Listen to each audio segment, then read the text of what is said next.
માન્ય અધ્યક્ષશ્રી સાથે અમે જે મારી ખેલતીની રજૂઆત કરી કે ભારત ન્યુઝીલેન્ડની મેચ હતી, ઓનલાઈન ટિકિટ પ્રથા હતી અને છેલ્લી ઘડીએ મારે જ્યારે મારા વિસ્તારમાંથી આવવાનો આગલા દિવસે આવી જવાનું હોય તો મને એવું કે ભારત ન્યુઝીલેન્ડની મેચ જોવા જાઉં તો મેં મારા રમતગમત વિભાગના મંત્રી શ્રી જયરામભાઈ ગામિતને કીધું કે મારી 2 ટિકિટની વ્યવસ્થા કરો. મારી પાસે નહીં.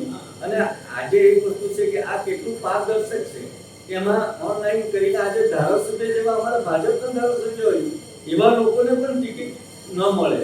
એટલે આ વસ્તુ આજે એટલી પારદર્શક છે અને એટલું એનું આખું દરેક માટે આ ખુલ્લા દરવાજા બાબતનો અમને એ બાબતમાં પછી બધા ખુલાસો થયા. આ જીતુભાઈ અમને હકારાત્મક ને આખા ગૃહમાં તમામ સભ્યો માટે એમણે કીધું કે આવા કોઈ પણ કાર્યક્રમ હશે ધારાસભ્યને પ્રાઇવેટ થયા.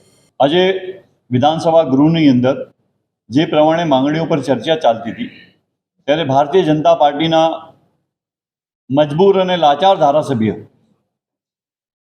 પોતે અમદાવાદમાં જે મેચ રમાઈ તેની ટિકિટ ન મળી તેની હૈયાવરાળ વિધાનસભાના અંદર આપતા હતા. મને દુઃખ સાથે કહેવું પડે છે કે ગુજરાતના અંદર ભારતીય જનતા પાર્ટીની 30 વર્ષથી સરકાર છે અને ભારતીય જનતા પાર્ટીના ધારાસભ્ય પોતે એક લાચારી અને મજબૂરી બતાવીને ગૃહના અંદર મંત્રીશ્રીને કહે કે ભારત અને ન્યૂઝીલેન્ડની ટિકિટો કોઈ પણ ધારાસભ્યને અમને આપી નથી. ત્યારે મંત્રીઓ પણ ઊભા થઈને કીધું 2 જણાએ કે અમને પણ ટિકિટ મળી નથી. એટલે મને એવું લાગી રહ્યું છે કે આ વિધાનસભાના અંદર જે ચર્ચા માંગણીઓ પરની ચર્ચા સમગ્ર ગુજરાતના 6.5 કરોડ જે ગુજરાતીઓ છે આપણા તેની માંગણીઓ પરની ચર્ચા હતી. તેના પર વધારે ફોકસ કર્યો હોત તો હું સમજું છું કે ગુજરાતના ઘણા બધા એવા જે કિસ્સાઓ છે તેને આ ગૃહના અંદર આજે મૂકી શકતા હોત.